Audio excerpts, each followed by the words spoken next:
November month start ஆனாலே நிறைய கண்ட்ரிலேருந்து நம்ம தமிழ்நாடுக்கு பேர்ட்ஸ்லாம் வர ஸ்டார்ட் பண்ணிடுவாங்க.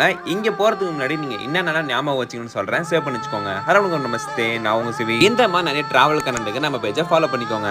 உங்கள் கூகுள் மேப்பில் வேடந்தாங்கல் பேர்ட் சான்ச்சுரின்னு போடுங்க. உங்களுக்கு எக்ஸாக்டாக லொக்கேஷன் கொண்டு போய் விட்டுரும். இது விழுப்புரம் டு சென்னை ஹைவேலேருந்து ஒரு 18 கிலோமீட்டர்ஸ் உள்ள போகிற மாதிரி இருக்கும். வெளியே கார் பார்க்கிங் ஃபெசிலிட்டிஸ் இருக்குது. இது என்ட்ரி ஃபீஸ் பார்த்தீங்கன்னா அடல்ட்டுக்கு 10 rupees, கிட்ஸுக்கு 5 rupees, அண்ட் கேமரா எடுத்துகிட்டு போனீங்கன்னா 300 rupees சார்ஜ் பண்ணுறாங்க. உள்ளே போயிட்டு பேர்ட்ஸ்லாம் கிட்ட பார்க்கறதுக்கு வெளியே பைனாகுலர்ஸ்லாம் வந்து ரெண்டலுக்கு அவைலபிளா இருக்கு. மேக்ஸிமம் 50 to 100 rupees குள்ள கொடுத்து வாங்கிக்கோங்க. உள்ள வந்து ஒரு வாக்வே இருக்கு. அது அப்படியே நடந்து போய்கிட்டு